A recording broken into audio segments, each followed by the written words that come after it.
პირველი სტუმარი ყავს ნიკა მელია. ნიკა მოგესალმებით. როგორ ხარ?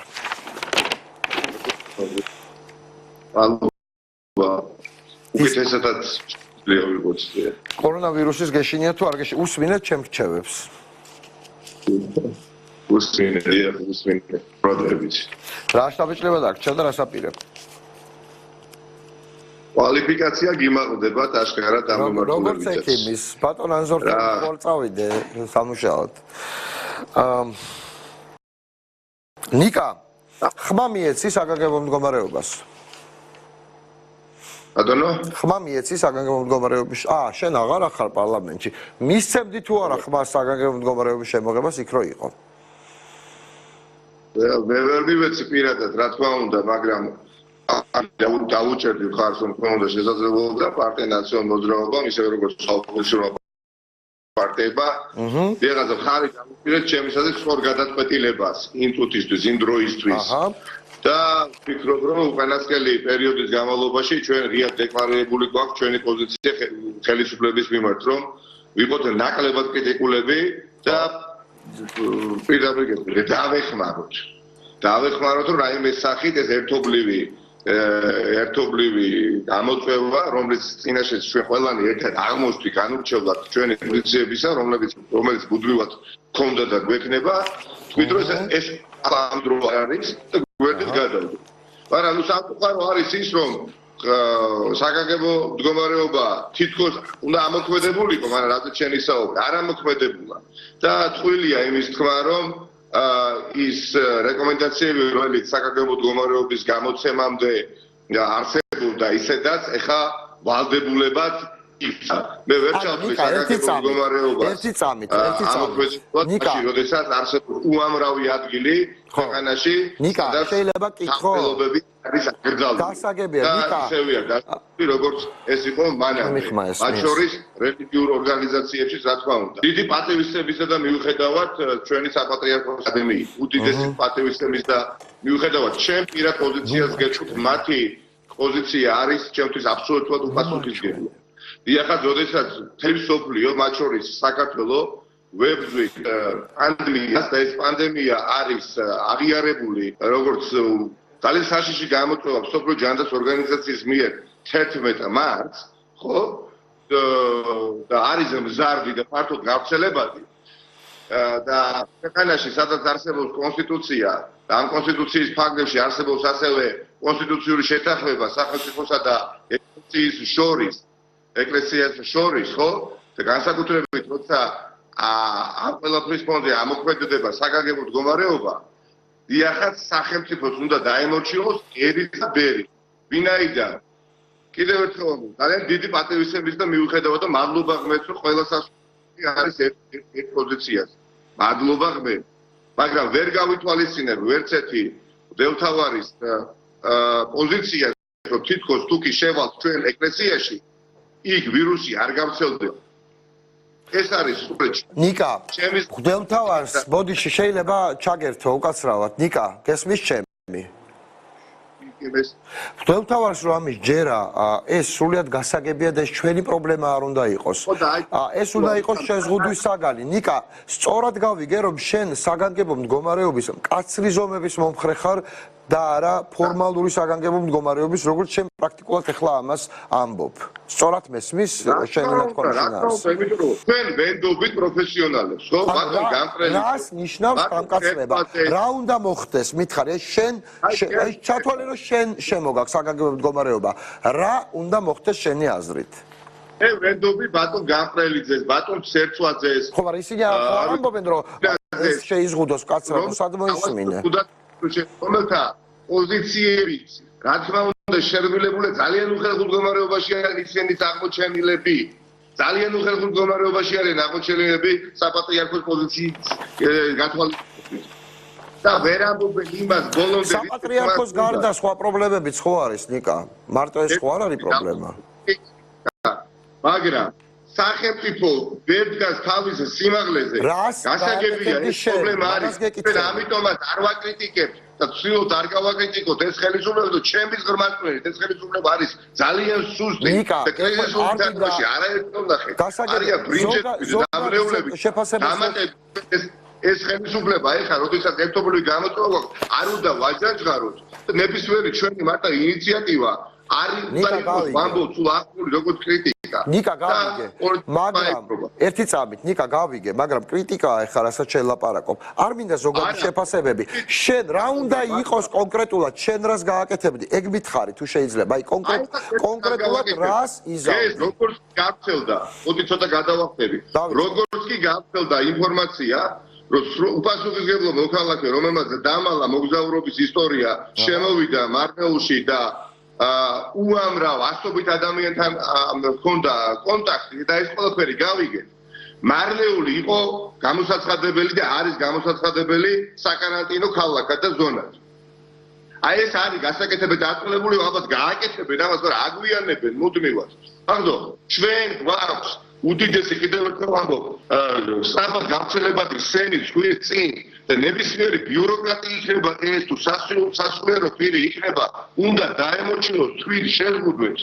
ვერ მივიღებ ვერც ერთი ადამიანისგან. ნიკა, თვით შეზღუდვების გარდა საგანგებო მდგომარეობა უკვე შეზღუდვებზე გადასვლას ნიშნავს. რა შეზღუდვების დაწესებას ემხრობი შენ? ვის კარანტინი შემოიტანე, შენი აზრით უნდა შემოეტანათ, ანუ ჯერ არ შემოუტანიათ, შეიძლება ეს მოხდეს კომენდანტის საათი, რა უნდა მოხდეს? შენ იძახი რომ სუსტია მთავრობა და არაფერს არ აკეთებს.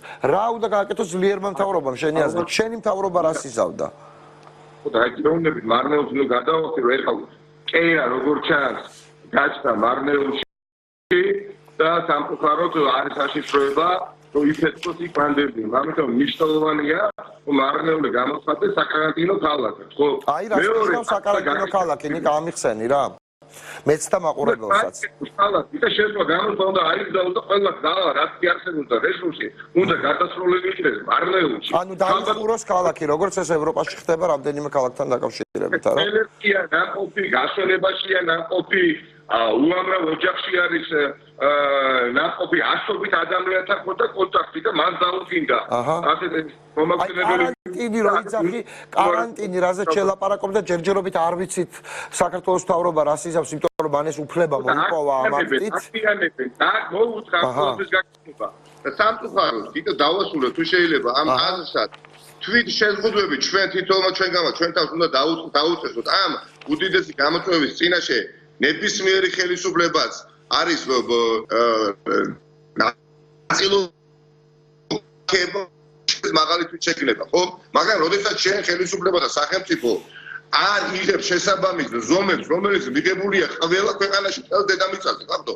და ამ შემთხვევაში დილით ერთს ამბობდა, საღამოს მეორეს ამბობდა, თურმე შეგიძლია რომ ქვეყანაში სადღაც თავყრილობა დაუშვა და სადღაც აგრძალო, ხო? ეს სრულიად წარმოუდგენელია.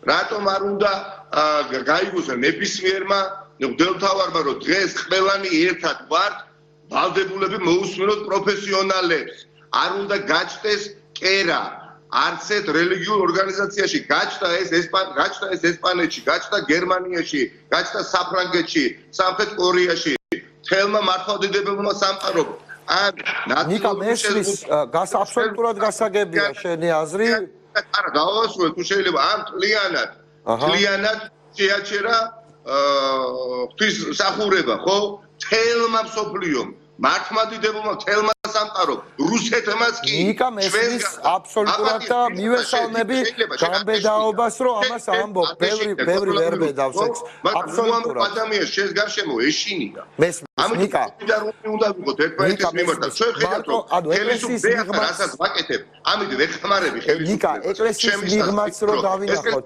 არის სუსტი და ეს სამწუხაროდ ამ ხელისუფლებას ეშინია გაბედული ნაბიჯების გადადგვის და პარალელურად ფიქრობს რომ მე რაღაც არაპოპულარული ნაბიჯი თუ გადავდგი ოპოზიცია მოვა უპირა მომეპარება და თავში წამომართვა ნიკა ბოდიში ყველაფრით მე ვცდილობ რომ კრიტიკოსი კი არ ვიყო შტურმანი ვიყო ამ ხელისუფლების ისე როგორც სხვა დანარჩენი ოპოზიციური ჩემი ნიკა ბოდიში ყველაფერი გავიგე მივესალმები შენს გამბედაობას პოლიტიკოსები მათ შორის ბევრი შენი პარტიიდან ვერ ბედავს ეკლესიაზე ამის თქმას მე მგონია რომ აზრი სწორია აშუაში აი ამ წუთას ხავდო მთელ სოფლიოში. გეთანხმები. ნიკა, ეკლესიის მიღმა ხო არის კიდე სხვა მდგომარეობები არა? 1999 წლის 9 აპრილს როდიონომა რო შეაგდო წრელსადენი გაზი ქაშვეთის ეკლესიაში სადაც თავსაფარებდნენ ჩვენი მოქალაქეები რა იქ ჩვენი მოქალაქეები არ მოიწამნენ ისევე როგორც ზედრუსთაველის გამზირზე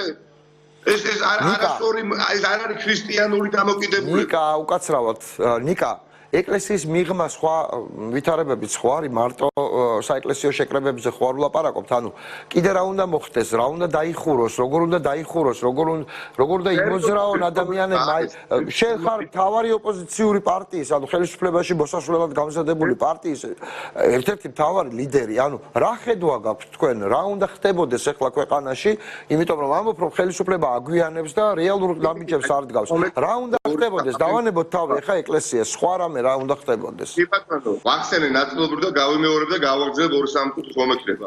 ეხლა თვით პრევენცია არის ახლა უებარი გამოსავალი. ჩვენი სამედიცინო სისტემა და ჰოსპიტალური სისტემა უბრალოდ უძლური იქნება თუ აქ იფეთქა პანდემია. უძლური იქნება. ამდენი ასე თქვა შესაბამისი ექიმი და ექთანი ელემენტარულად არ გვეყოფა. ელემენტარულად შეიძლება და ისეთი მდგომარეობა და არ უნდა მივიდეთ, რომ დავრეკოთ და ექიმი ვერ მოვიდეს საშუალოდ. ანუ და არ უნდა იფეთქოს.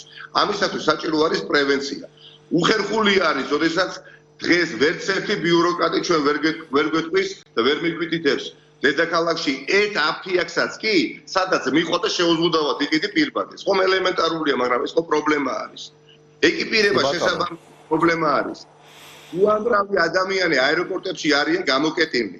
50 აი ცის დაკეტვასთან დაკავშირებით მიხეილ სააკაშვილას გააკეთა კომენტარი ანუ თქვენი პოზიცია რა არის ანუ ცის დაკეტვას როგორც მივხვდი ეთანხმებით მაგრამ აი ამ რეისებს რომლითაც ქართველები უნდა დაბრუნდნენ და თქვენ ნახეთ პასუხები ორი მინისტრის რომ იცით რა ჩვენ არ ვართ მზად მათ მისაღებად აი ამაზე რა კომენტარი შეიძლება გქონდეთ 40 უპასუხისგებლო განცხადება სამწუხაროდ და დაღლილები არიან ამიტომ არ მინდა არ მაკრიტიკებიო ესენი არ მინდა რომ არა თქვენი პოზიცია როგორია თქვენ რას გააკეთებთ მოდი ესე ვთქვათ ნიკა თქვენ რას გააკეთებთ ამ ფორმით ვთქვათ და არ ვაკრიტიკოთ ისინი ვინც ახლა არიან კი ბატონო ქვეყნის მართვის საჭესთან არიან და ოპოზიციამ თუ ცეცხლი გავუხსენით ჩვენ მათ თუნდაც სამართლიანი და უამრავი საკრიტიკებელია თქვათ ესენი ვერ გაუძლებენ ანუ ჩვენ ინტერესია რომ ყველანი ერთად გადავჭეთ ხახნო და ასობით ადამიანი არის აეროპორტებში გამოკეტილი და 10 დღის წინ უნდა გვეზრუნა ამასთან დაკავშირებით, ხო? ერთი კვირის წინ უნდა გვეზრუნა რეკომენდაციებისა და რჩევების სახით. გააკეთდა სპეციალური მიმართვები, მათ შორის თქვენს პირდაპირ ეთერში ბატონო გრიგოლ ვაშაძემ გააკეთა ეს პროცესი, ჩამოეყვანა ხალხი. 40-50000 დოლარი ჯდება ერთი ჩარტერული რეისი.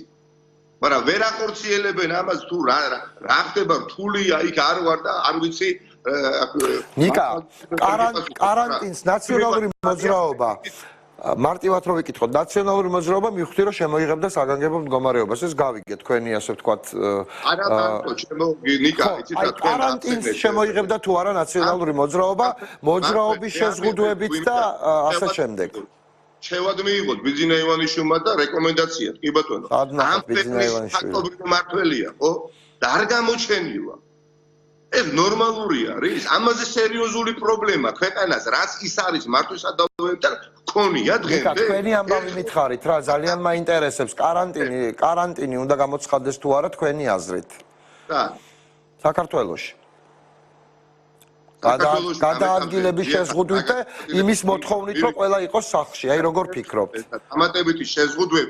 დამატებითი შეზღუდვები დიახაც შესაბამისად უნდა დაწესდეს მაგრამ ის რა შეზღუდვები ეს მითხარით რა აი რო ვიცოდეთ რა საკუთარ მდგომარეობის სახით უნდა ახსრულდეს ჩვენი ნიკა რა შეზღუდვები მითხარით კონკრეტული მითხარით რა გვერდში დავუდეკით და ეხლა ვეხმარები რომ მოუხსნათ მაგრამ ყველანაირი თამყრილობა უნდა აიგზავნოს ხახო ყველანაირი იმიტომ რომ ღმერთმა დაგვიფაროს რომ ჯგუფური გავრცელების ასე თქვა კერა გაჩნდეს ვერ გაუძლებს ჰოსპიტალური სექტორი ეხლა მე აქ ტრანკვილიზატორად ვერ გადავიქცევი და ვერ მოვიტყვილები 100%-ით ხო მაგრამ ხო ვიცით რა ქვეყანაში თქო და არც თუ ისე კილომეტრის დისტანცია. ნიკა, მადლობა დიდი. წარმატებას გისურვებთ, დისტანციურად ვიკონტაქტებთ. გასვიდა ნიკა, ორი სიტყვით გითხრათ რა ეს არის პანდემიასთან გავრცელებული თქვენი გარკვევით დაანონსეთ რომ გეკრებათ საუბარი, მაგრამ ეკონომიკური მიმართულებაც საერთოდ უყურებელ კი ბატონო, აი მაინტერესებს თქვენი აზრით ამ საკითხზე.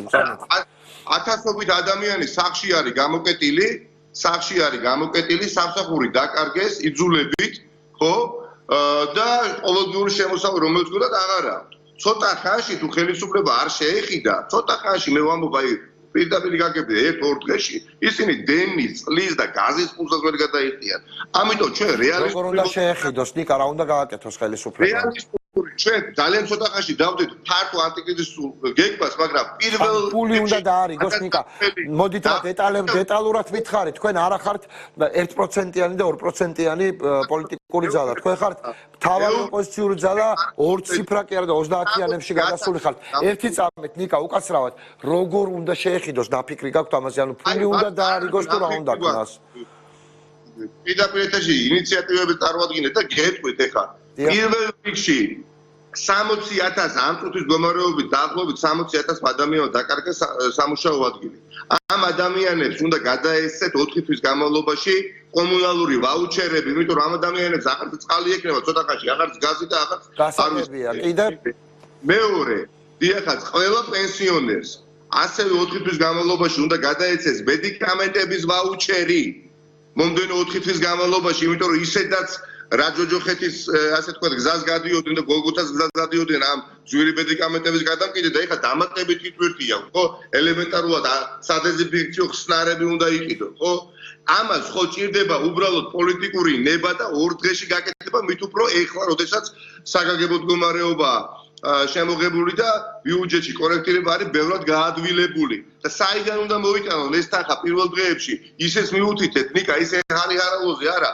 100 მილიონი აქვს ბიუჯეტში გამოყოფილი ბიუროკრატიას მივლინებისთვის. თანხმდებით იმაზე, რომ ვერც ერთი ბიუროკრატი საზღვარგარეთ ვერ გაფრინდება, ვერც მოფრინდება შესაბამისად. ეს თანხა არის აუთვისებელი და ეს თანხა უნდა გადაისოლონ ამ უმნიშვნელოვანესი მიმართულებით ახლავე და ამის შემდეგ ბუნებრივია უნდა გაფართოვდეს და ეს სოციალურად დაუცველების პრობლემა, ბოდიში დავჯექი, მაყურებელს ბოდიში ვხვდი, იმიტომ რომ დიდი ხანი გაგრძელდება როგორც ჩანს გადაცემა და დავიღალე ბოდიში. სოციალურად დაუცველთა თემა მთავარი ეკონომიკური პრობლემა ხომ იცით რომ არ იქნება. ეკონომიკური პრობლემა იქნება ამ ქვეყნის უზარმაზარი მასშტაბით და პრაქტიკულად ეკონომიკის ჩამოშლის წინ ვართ. მთავრობის საქმიანობა შემიფასეთ და თქვენი გეგმები მითხარით რა უნდა იყოს, რა უნდა გაკეთებულიყო და რა არ კეთდება და რას გააკეთებდით? ახლა რამდენიმე დღეში ძალიან ფართოდ. აი ახლა ვიდრე ჩვენ ახლა ვსაუბრობთ მუშაობ ძალიან ძლიერ მაგრამ ისაც მე ვსაუბრობ ახლა და ვისაუბროთ უკანასე დღეების განმავლობაში არის გარდაუვალი აუცილებლობა უბრალოდ შივრები რო არ მოგწევთ. ნახევარი საქართველოს ჩათოლეთ სოციალურ დაუცველია. რა დანაზოგები უნდა ქონოდათ ხო ამ უკანასკნელი დღეების განმავლობაში რომ ყოფნოდათ? არაფერი რა. უბრალოდ ეს ადამიანები აიგეთ ელემენტარულად, არ ვიცი, ბაზრობებზე, აგრარულ ბაზრებში დასაქმებული ადამიანები და არა მხოლოდ იგივე სამარშრუტო ტაქსების მძღოლები 60,000-მდე ადამიანი ყოველდღიურ შემოსავალს სახში ვეღარ შემოიტანს. და რა გააკეთონ? კარგით. ამიტომ ეს არის სასიცოცხლო მნიშვნელოვანი ნაბიჯები გადასადგმელი, რომელიც დაიგვიან უკვე და ხელისუფლებამ რა უნდა გააკეთოს ნიკა? ჩვენ სერიოზულად შეგვიძლია ხელისუფლება დავეხმაროთ რითი? ისედაც მდგომარეობაში არიან, ესენი კრიზისულ ვითარებაში საერთოდ ჩემის აზრით უბრალოდ იკარგებიან, იმიტომ რომ მართვის ცენტრი სად არის თავადაც არ იციან, ამიტომ რაც შეიძლება მეტი პრაგმატული და გონივრული რეკომენდაციები და რჩევები უნდა მივცეთ და კი ბატონო თავად გააკეთოთ. კი ბატონო, გასაგებია ნიკა მესმის, უბრალოდ კონკრეტული შინაარსი მაინტერესებს რჩევების, ნაბიჯების და არაზოგადი შეფასებები. მე ველოდები ნაციონალური მოძრაობისგან ფუნდამენტურ, ასე ვთქვათ, გეგმას ამ ყველაფრის გადაწყვეტის. ჩვენთვის მნიშვნელოვანია როგორც ამ ქვეყნის მოქალაქისთვის. პრეზენტაცია გვექნება. კი ბატონო, როდის დაახლოებით? მაგრამ ეხლა მნიშვნელოვანია გადარჩენა, ხო, აი ვარდ შეიძლება კლდიდან გასაგებია მესმის. და ხელი უნდა გაუშვირო და არ გადავარდეს კლდიდან. ეს შემოიყარო უკან, ხო, სამშვიდობო. მადლობთ, დიდი მადლობა. ეს გააკეთე. დიდი მადლობა, ეს იყო ნიკა ნელია, ნაციონალური მოძრაობის ლიდერი.